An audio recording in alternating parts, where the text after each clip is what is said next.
In the gilded theater of European monarchy, every gesture was a performance, every alliance a calculation, and every love story a matter of state.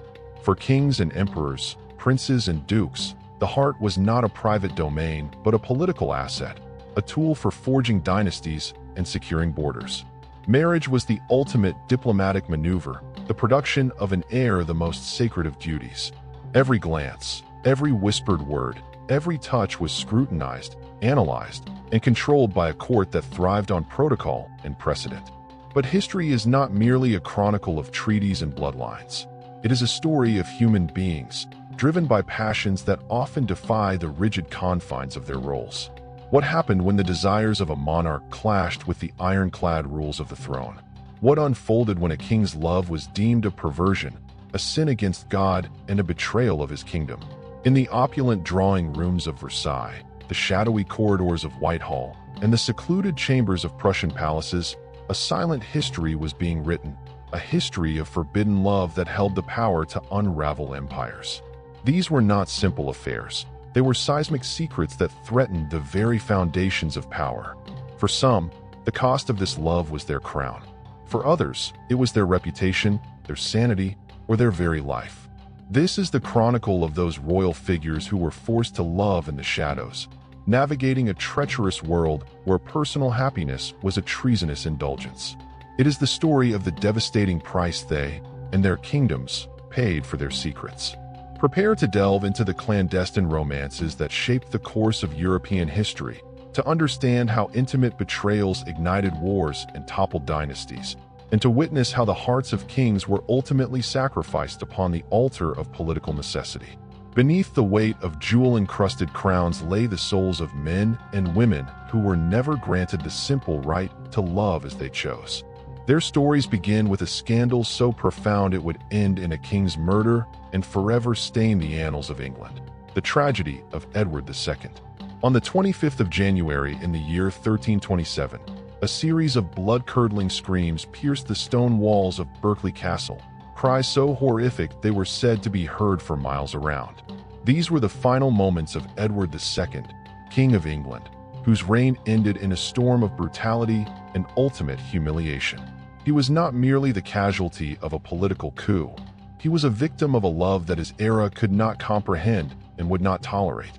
Edward's ascension to the throne in 1307 was met with anticipation, but from his earliest days as prince, he displayed a character and a set of affections that deeply unsettled the powerful English court. His singular obsession was a young, charismatic Gascon knight named Piers Gaveston, and their bond would become the defining political firestorm of the 14th century. Gaveston was not simply a royal favorite, a common fixture in medieval courts. He was, by all accounts, the undisputed love of Edward's life. The new king, besotted and reckless, lavished upon Gaveston titles and estates that were the traditional birthright of England's most powerful noble families. He was made Earl of Cornwall, a title reserved for royalty, and appointed regent of the kingdom when Edward traveled abroad. Even more shocking to the sensibilities of a rigidly hierarchical society was the king's flagrant and public display of affection. Edward would embrace and kiss Gaveston openly, ignore his own queen to sit with him, and treat him not as a subject, but as an equal, a partner in power and life. At Edward's own coronation, he scandalously directed the finest jewels to Gaveston and assigned him a place of supreme honor, a public spectacle that infuriated the assembled barons. The English nobility was incensed. Their outrage was twofold. It was a protest against the political favoritism that saw a foreign upstart usurp their power and wealth, but it was also a visceral reaction to the overtly romantic and, in their eyes, unnatural character of the relationship. They saw the king's behavior as a dereliction of his royal and masculine duties. They forced Edward to exile Gaveston on multiple occasions, but each time, the king's pining was so great that he moved heaven and earth to bring him back, making dangerous political concessions in the process. The breaking point came in May of 1312. A coalition of enraged barons, led by Thomas of Lancaster, captured Gaveston at Scarborough Castle. They held a mock trial and, ignoring the king's desperate pleas for mercy, executed him brutally on Blacklow Hill. They believed this act of violence would shock the king back to his senses. They were profoundly mistaken. Instead of compliance, Edward was plunged into a deep, inconsolable grief. Gaveston's death did not end the problem. It transformed the king, hardening his heart and igniting a burning desire for revenge against the men who had murdered his beloved. For years, the political landscape was defined by this simmering conflict. Eventually, Edward found a new source of comfort and affection in another courtier, Hugh Despencer the Younger. This new relationship quickly mirrored the first, blossoming into another passionate attachment that once again scandalized the kingdom. Despencer and his father became even more powerful and avaricious than Gaveston had ever been, effectively ruling England as a tyrannical duumvirate with the king's blessing, enriching themselves while alienating what little support Edward had left. The final act of this tragedy was set in motion by the woman Edward had scorned, his wife, Isabella of France. Publicly humiliated by her husband's relationships and politically marginalized by the Despensers, Isabella traveled to her native France on a diplomatic mission and refused to return. There, she took a lover, the exiled rebel Baron Roger Mortimer, and the two became a formidable force. They were not just lovers, they were political partners united by a common enemy. In 1326, Isabella and Mortimer landed in England with a mercenary army, and the kingdom, weary of Edward's disastrous reign, rallied to their cause. The king and Despencer were captured while trying to flee. Despencer was subjected to a horrific public execution, while Edward was imprisoned in Berkeley Castle and forced to abdicate the throne in favor of his young son, Edward III. His death a few months later was designed to be a message, a punishment freighted with gruesome symbolism. While some modern historians debate the specifics, the contemporary chronicles and legends are chillingly clear. To erase the stain of the king's unnatural love, he was allegedly murdered by having a red-hot iron poker thrust into his bowels through a horn, so as to kill him without marking his body. It was a punishment whispered to be reserved for sodomites. This death was not just an assassination. It was an act of symbolic purification, a final, horrific damnation of the forbidden love that had defined his reign and brought a king to ruin. The brutal end of Edward II served as a terrifying cautionary tale for future English monarchs, but it did not extinguish the potential for scandal that simmered just beneath the surface of royal life. Nearly 3 centuries later, when the Scottish King James VI ascended to the English throne in 1603 to become James I, he brought with him a sophisticated, intellectual court, a fervent belief in the divine right of kings, and a series of passionate male friendships that would once again plunge the monarchy into controversy. While his court was one of high art and literature, it was also a place where personal affection and political power would merge in the person of one breathtakingly handsome young man, George Villiers. Villiers, later the Duke of Buckingham, first appeared at court in 1614, a 22-year-old of minor gentry with little more than his extraordinary good looks and immense charm to his name. It was more than enough. The 48-year-old king, a man of deep scholarly intellect but also profound emotional vulnerability, was instantly and completely smitten. What may have begun as a calculated ploy by a rival court faction to unseat the current royal favorite quickly blossomed into the great love affair of James's life, a passion that the king, unlike his predecessors, made little effort to hide. In a court accustomed to intrigue, the sheer openness of the king's adoration was what proved so shocking. Their surviving letters read not like the correspondence between a monarch and his subject, but like the impassioned, and at times tortured, notes of 2 lovers. James would address Buckingham with startling intimacy, calling him my sweet child and wife, and proclaiming, "I desire only to live in this world for your sake."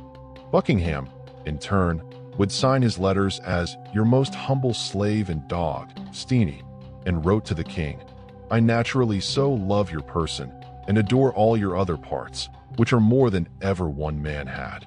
This was not the coded language of political alliance. It was the unequivocal language of romance, and James even developed theological arguments to defend his love, declaring, "Christ had his John, and I have my George."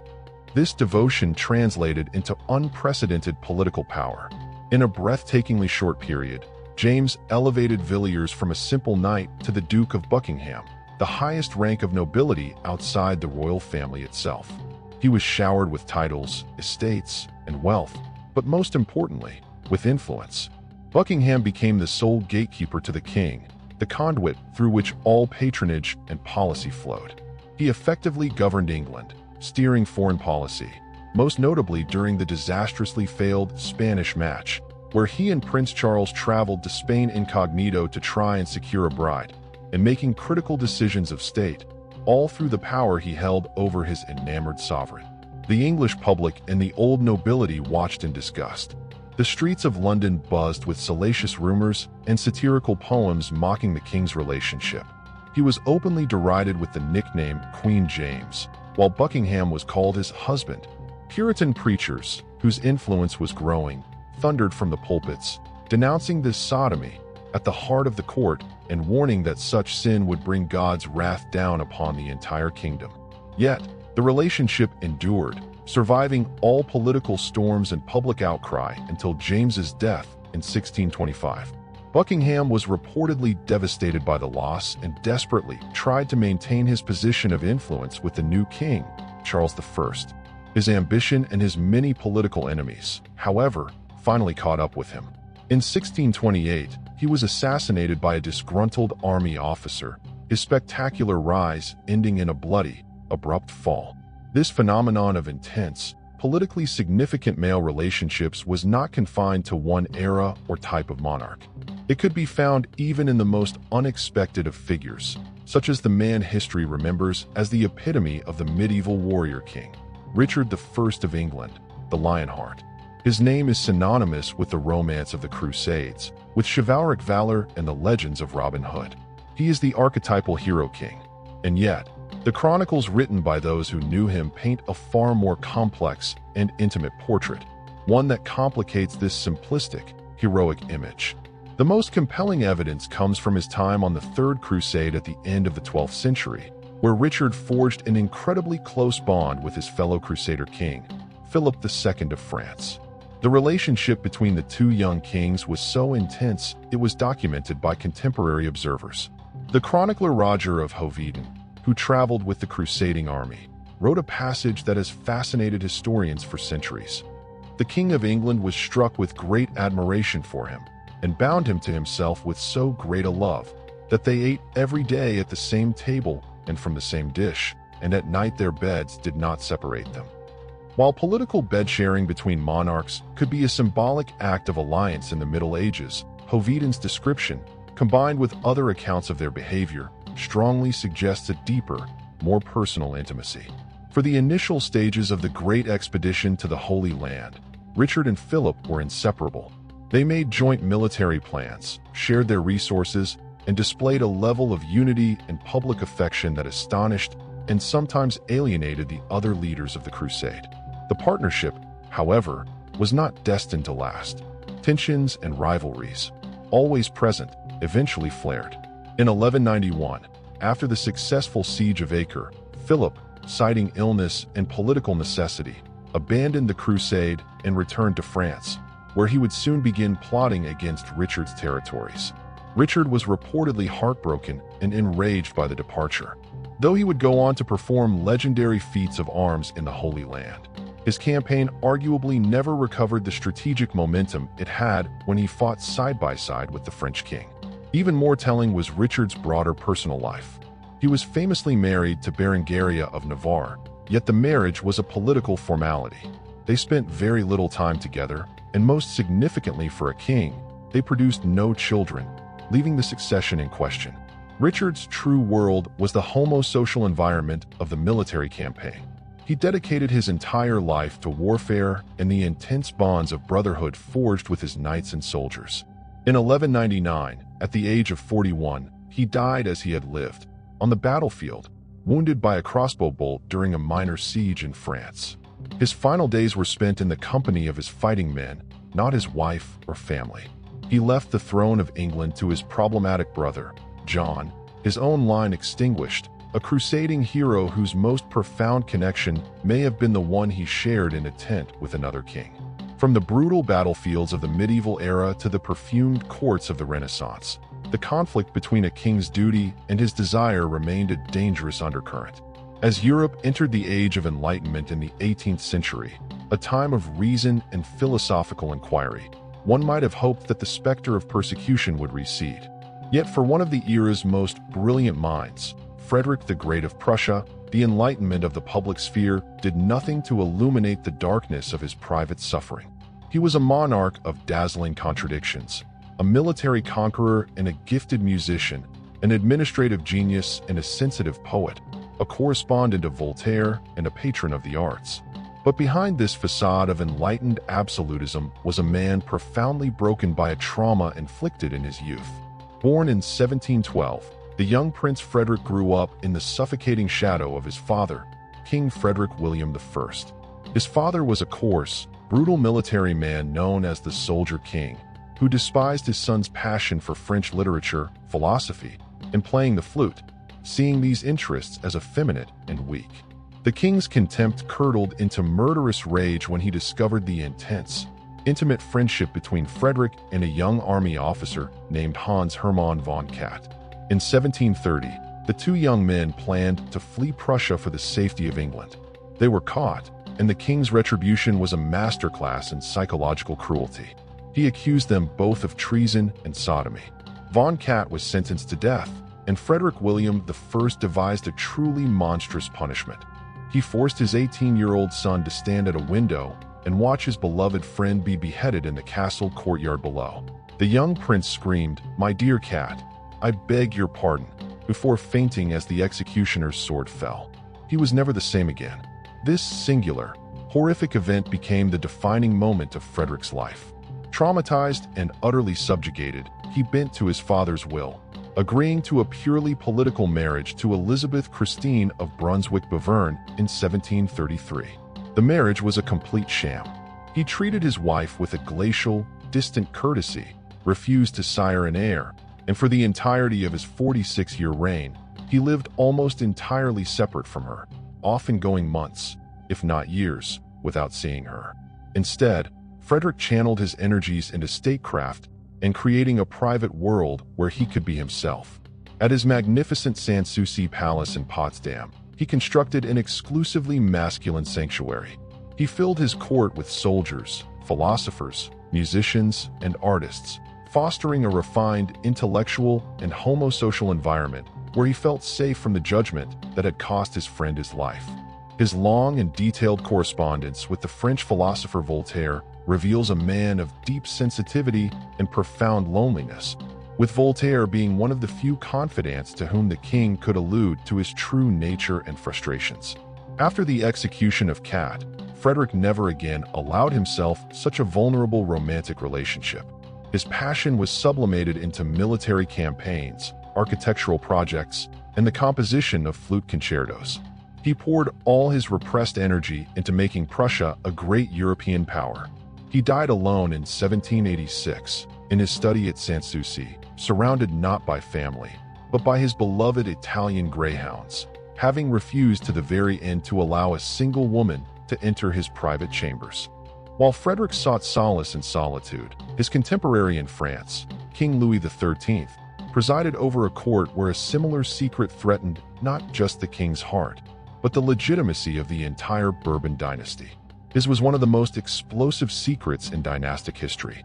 Married to Anne of Austria in 1615, the royal couple endured a barren, loveless union for 23 years. The lack of an heir was a matter of grave political crisis, a situation not helped by the king's obvious preference for the company of handsome young men over his own wife. His most significant and passionate relationship was with Henri Coiffure de Ruse, the dashing Marquis de Cinq-Mars, who became his favorite in 1639. The king, then in his late 30s, was infatuated with the beautiful and ambitious 19-year-old. Cinq-Mars not only shared the royal bed, but was also granted immense political influence, participating in council meetings and steering royal policy. This enraged the most powerful man in France, Cardinal Richelieu, the king's brilliant but ruthless chief minister. A power struggle ensued.